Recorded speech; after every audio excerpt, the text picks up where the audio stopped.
छोटा देश जो है, छोटा देश छोटा देश जो है ये है ना, छोटा देश के साथ गठबंधन क्यों करना चाहता है गवर्नमेंट? छोटे देश के साथ जो स्मॉल कंट्रीज है, स्मॉल कंट्रीज किसी को नहीं बोलना है, बाई एरिया लिख लो यहाँ पे, बाई एरिया या बाई डेवलपमेंट, ठीक है ना, समझ रहे हो बात? उसके हिसाब छोटे कंट्री से क्यों, छोटे देश से महाशक्ति जो है, जो पावरफुल कंट्रीज है, क्यों करने चाहते हैं दोस्ती? तो उसको लोभ देगा क्या कि हम तुमको सेफ्टी देंगे, सेफ्टी मतलब सुरक्षा, और क्यों करना चाहेगा कि हम तुमको सैन्य सहायता देंगे। सैन्य सहायता मतलब क्या? आर्मी सिक्योरिटी या आर्मी सर्विस, आर्मी सर्विस देंगे। और क्या देता है? हथियार भी देंगे, मतलब आर्म्स देंगे। आर्म्स का मतलब क्या होता है? हथियार। और क्या है? आर्थिक मदद, मतलब फाइनेंशियल सपोर्ट, फाइनेंशियल। तो ये सब रीजन से जो है अदर कंट्रीज क्या कर रहे हैं? फ्रेंडशिप करते हैं छोटे कंट्रीज से। या छोटा कंट्री को भी तो यही सब चीज चाहिए ना, कि हमको कोई बाहर वाला हमको डिस्टर्ब नहीं कर दे। तो किसी भी देश का बाबू सबसे जरूरी चीज जो है वो उसका रिसोर्स है।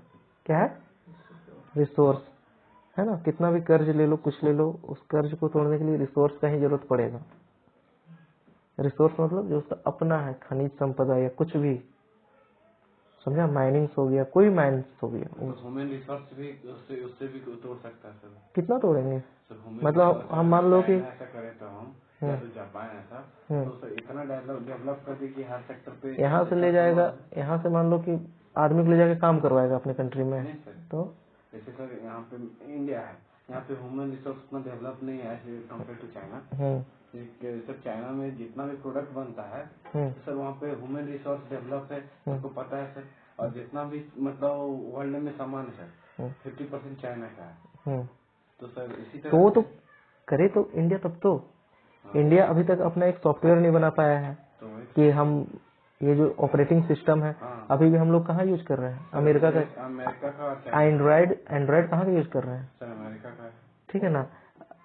अमेरिका में ही एप्पल बन गया, iOS कहाँ का है? बाहर का। तो इंडिया में हम लोग वही दोनों यूज कर रहे हैं। इंडिया का कुछ है ही नहीं। अगर उन लोग चाह लेगा कि एक क्या था सर उनका नाम माइक्रोसॉफ्ट था, इंडिया का सर। मेट्रोला माइक्रोसॉफ्ट नहीं, माइक्रोसॉफ्ट इंडिया का नहीं, इंडिया के लोग काम कर रहे हैं वहाँ पे। ठीक है। कंपनी तो डूब गया सर। कौन? माइक्रोसॉफ्ट? पता नहीं, इसके बारे में जानकारी नहीं है, देखना होगा। माइक्रोसॉफ्ट तो है अभी काम तो करता ही है, जितना आपका लैपटॉप वगैरह हो है तो काम करता ही है ना। मोबाइल की सीरीज में सर उसका बहुत मतलब नुकसान है। बैड है वो। हाँ नहीं सर, पहले इसका सबसे स्मार्टफोन स्क्रीन टच सबसे पहले सैमसंग और माइक्रोसॉफ्ट का था। अच्छा। उसके बाद पहले सर तो स्काइप वगैरह जो है माइक्रोसॉफ्ट का ही है। सर हाँ पता नहीं है। अभी जैसे डाउनलोड करते हैं ना लैपटॉप में कोई भी ऐप, तो वो कहाँ से डाउनलोड होता है? माइक्रोसॉफ्ट से ही डाउनलोड होता है। माइक्रोसॉफ्ट एक कंपनी हाँ मोबाइल वगैरह बनाता था। अच्छा सर मैक्रोमैक्स है, मैक्रोमैक्स होगा। हाँ हम घर से जाओगे आगे। अगर इसमें देखें तो शीत, जैसे मतलब कोल्ड वार, ठीक है। कोल्ड वार के बारे में, कोल्ड वार तो समझाए थे क्या होता है? क्या है कोल्ड वार? क्या है शीत युद्ध? बताओ, इसके बारे में समझाए थे। शीत युद्ध क्या है?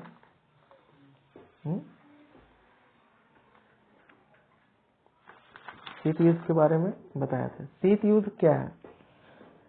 तो शीत युद्ध एक ऐसा स्थिति होता है ना जिसमें दो देश जो है वो आमने सामने से लड़ाई नहीं करते हैं, आमने सामने की लड़ाई नहीं करते हैं, बल्कि वो विचारात्मक लड़ाई होती है। कैसा लड़ाई होता है?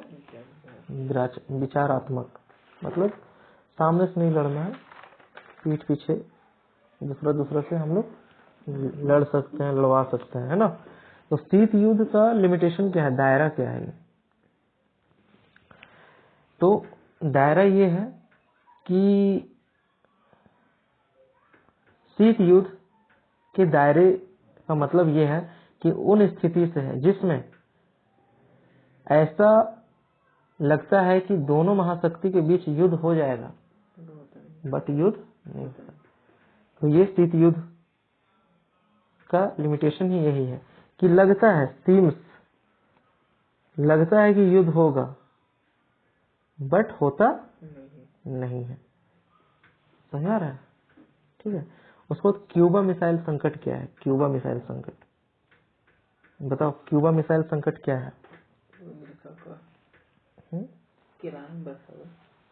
Cuba missile, Cuba missile crisis 1962। Cuba एक कंट्री है, ये पूरा बड़ा सा एक यूएसए है और यहाँ छोटा सा एक टापू है जिसका नाम क्या है? क्यूबा। यहाँ पे क्या किया यूएसएसआर? अपना एयरबेस बना लिया वहाँ पे, ठीक ना, आर्मी बेस बना लिया वहाँ। ठीक है। तो क्यूबा अमेरिका के ही किनारे एक बसा देश है। क्यूबा अमेरिका के किनारे एक बसा, और कैसा देश है? समाजवादी देश है। कैसा देश है? समाजवादी देश था। समाजवादी, कैसा? समाजवादी। तो समाजवादी के बारे में तो बताया था थोड़ी देर पहले क्या होता है। समाजवादी क्या है कि इसमें जितने भी मुख्य अधिकार हैं वो किसके हाथ में रहता है? गवर्नमेंट के हाथ में रहता है। किसके हाथ में? गवर्नमेंट के हाथ में। जितना भी निर्णय है, डिसीजन है, कौन लेगा? गवर्नमेंट लेगा। तो ये समाजवादी कंट्री था ये। और सबसे बड़ा समस्या क्या हुआ कि यहाँ पे समाजवादी सरकार थी, और ये प्रॉब्लम है कि ये किसके बगल में बसा हुआ है? यूएसए के बगल में। और यूएसए कभी नहीं चाहेगा कि कहीं भी जो है समाजवादी सरकार हो। ठीक है, कहीं भी नहीं, क्योंकि यूएसए जो है हर कंट्री में Coca Cola, Pepsi, Facebook, Instagram, WhatsApp, many apps are working. और ये सभी ऐप कहाँ है बताओ? अमेरिका का। और हर कंट्री में तुमको मिलेगा ये, हर कंट्री में, हर कंट्री में मिल जाता है। और ये ऐप क्या करता है? कुछ ना कुछ चार्ज करता है, समझा? कुछ ना कुछ चार्ज करेगा। डाटा चार्ज तो करता ही है, साथ ही साथ अमाउंट भी चार्ज करता है ये ऐप। ठीक है।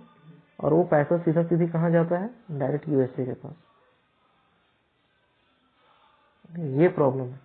तो इसको प्रॉब्लम था कि यहाँ का जो निर्णय है कौन ले रहा? सरकार।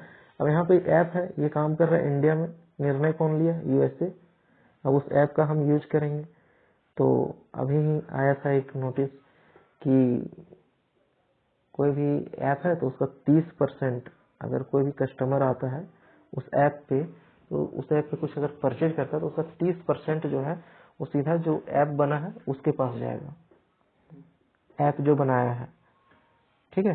तो मान लो कि 10 रुपये का चीज है, पहले 10 का था तो अब 13 का बिकेगा। 30% का मतलब ये 10 का 30 कितना हो गया? 3 रुपये। समझा रहा है बात? ये चीज तो यहाँ चैलेंज ये था कि ये समाजवादी गवर्नमेंट है यहाँ पर उस समय, और अमेरिका के साथ इसका बहुत अच्छा रिलेशन नहीं है उस टाइम। समझ रहे बात? अब क्या है यहाँ पे? इसी वजह से सोवियत संघ को डर सताने लगा कि अमेरिका जो है क्यूबा की समाजवादी सरकार को गिराकर वहां अपना जो है मनपसंद सरकार की स्थापना करेगा। समाजवादी तो था ही यहाँ पे, लेकिन यूएसएसआर को डर था कि हो सकता है अमेरिका के बगल में है तो यहाँ पे क्या करे, समाजवादी सरकार को हटा के कोई अपना वहाँ पे गवर्नमेंट बनाए, है ना? ये डर था।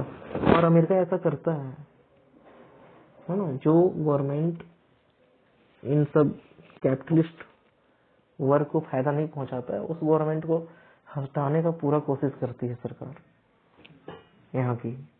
ठीक है, चलो इसलिए सोवियत संघ ने क्यूबा पर मिसाइल तैनात करने का फैसला किया और क्यूबा 3 हफ्ते बाद पता चलता है। हाँ 3 हफ्ते बाद 3 हफ्ते बाद।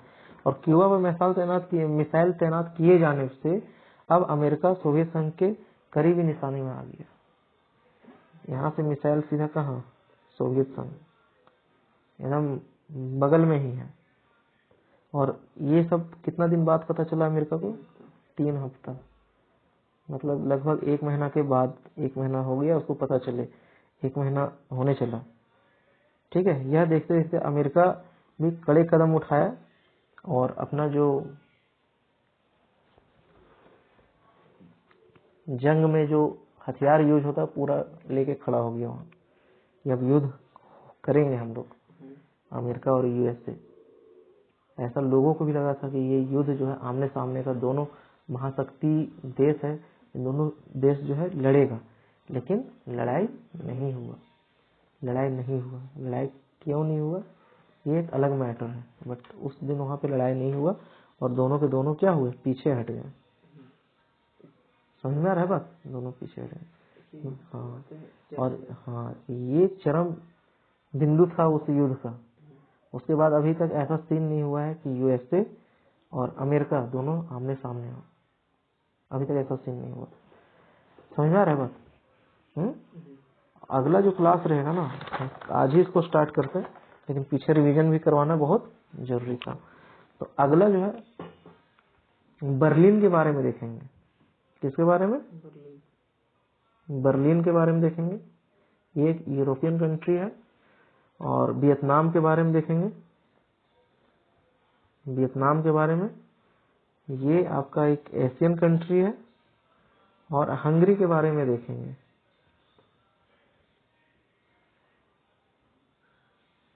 हंगरी के बारे में, ठीक है। ये तीनों कंट्री के बारे में हम लोग कल देखेंगे। समझ रहे बात? ये बर्लिन का जो केस है 1950 का केस है, और ये वियतनाम का जो केस है वो 54 से लेकर 75 तक, बहुत लंबा चला। 1954 से लेकर 75 तक। और ये हंगरी वाला जो केस है 1956 के टाइम पर। समझ में आ रहा है बात? 1956। उसके बाद हम लोग देखेंगे परमाणु हथियार। ये सब समझ रहे बात?